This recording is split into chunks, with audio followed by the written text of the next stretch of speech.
nous venons de présenter et de signer 2 conventions portées par la Chambre française de commerce et d'industrie du Maroc. L'idée, à travers ces 2 conventions, c'est de favoriser et de développer l'employabilité des jeunes. La première convention s'adresse d'abord aux créateurs d'entreprises. Les créateurs d'entreprises, les primo-entrepreneurs, vous savez, ils ont une période difficile qui est le passé, le cap des 3 années. On a une idée, on a un concept, c'est souvent ça qui aiguille et qui invite les entrepreneurs à la création, mais ils n'ont pas forcément le savoir-faire, les compétences qui leur permettent de passer le cap. On va les mettre en relation avec un écosystème de compétences, des mentors, des tuteurs, l'expérience du cluster de la Chambre, des financiers, des techniciens, des fiscalistes, qui vont leur permettre, les aider, structurer leur démarche et leur permettre de passer le cap.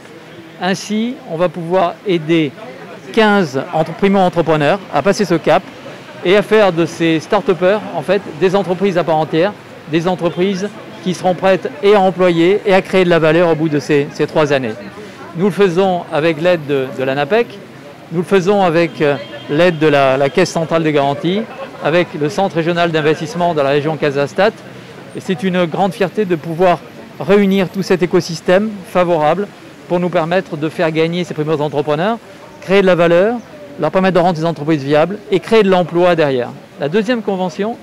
elle vise aussi l'employabilité, mais pour répondre à la demande de compétences et d'une compétence très technique. Nos partenaires électriciens qui travaillent dans le domaine de l'électricité ont souvent des difficultés à identifier des compétences de qualité pour porter des marchés que ces entreprises ont gagnés et les mettre en application. Avec l'aide de l'ENSEM et l'aide de l'École supérieure des affaires, nous avons construit un parcours pédagogique, un parcours en alternance. C'est un parcours à la fois théorique, académique et pratique, avec des plateformes sur le terrain, avec l'aide des entreprises qui nous vont héberger ces collaborateurs ou ces futurs collaborateurs. Donc en quelques semaines, quelques mois de parcours, nous allons aider 25 jeunes à passer du cap de jeunes désireux de rentrer dans le mode du travail à de véritables compétences ayant une véritable employabilité. C'est ça l'enjeu aujourd'hui de cette deuxième convention que nous faisons là aussi avec l'aide de l'ANAPEC et des partenaires que sont l'IDEC, Clemcy et Ingelec pour leur donner les moyens de recruter donc 25 talents qui auront non seulement la tête bien faite de soft skills, mais bien pleine de compétences et techniques qu'ils ont acquis sur le terrain. C'est ça qu'on veut, favoriser l'employabilité, développer la création d'entreprises, aider à la reprise économique dans ce moment si particulier. Alors l'ANAPEC est déjà liée à la Chambre française du commerce et de l'industrie au Maroc par un cadre de partenariat global. Alors cet épisode est un épisode de mise en œuvre concrète de ce partenariat global qui porte sur 2 aspects essentiels. Le premier, c'est une contribution de toutes les parties signataires de la Convention,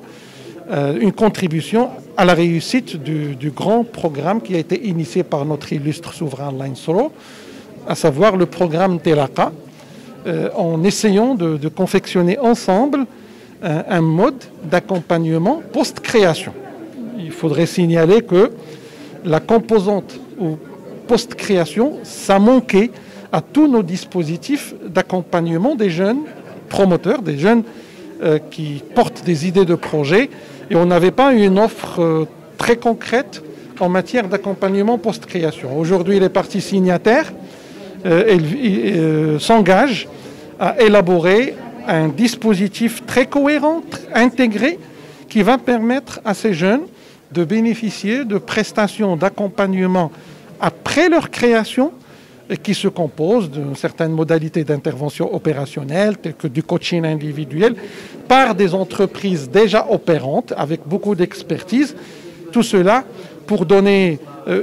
plus de chance à ces jeunes qui auraient bénéficié du programme Intelaka,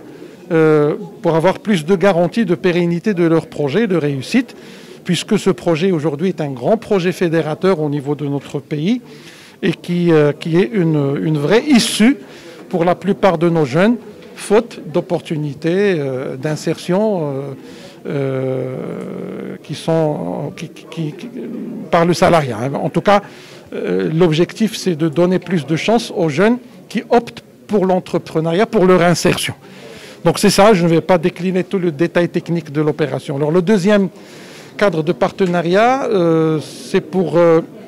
mettre en œuvre ce qui nous engage à la Chambre, c'est d'être toujours en co-construction de modèles d'amélioration de l'employabilité des jeunes, notamment qui vont aspirer à des insertions dans des entreprises membres de la CFCIM. Et là, franchement, c'est un exemple de complémentarité et de convergence entre une institution de formation de renommée, à savoir l'ENSEM, la Chambre, qui a une capacité à travers son école des affaires, et l'ANAPEC en tant qu'intermédiaire public, qui a des moyens qui sont mobilisés par le gouvernement et qui devraient concourir à une meilleure amélioration de l'employabilité et à la réussite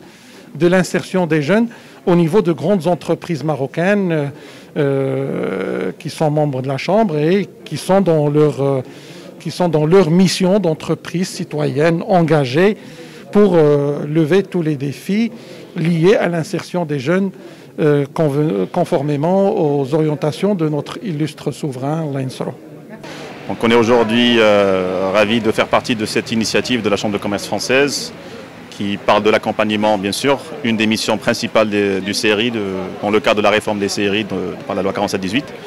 Et donc nous allons intégrer les 15 primo-entrepreneurs sélectionnés dans ce programme, dont l'initiative un peu plus grande au niveau de la région, donc lancée par le CRI, donc c'est le pôle intégré de l'accompagnement QIMEM, donc et donc l'idée, on est parti du postulat qu'on ne peut pas accompagner une petite entreprise, une TPE et un auto-entrepreneur de la même manière puisqu'ils ont des besoins différents, ils ont des circuits adaptés. Et on a aussi remarqué que même l'écosystème de l'accompagnement est assez fragmenté. Donc on veut mettre de l'ordre dans l'écosystème, d'où le programme QIMEM qui va intégrer l'ensemble des acteurs sérieux avec tout un processus de labellisation. Et donc on s'est engagé aujourd'hui devant nos partenaires de faire profiter ces 15 primo-entrepreneurs du programme QIMEM déployé par le CRI de Casablanca.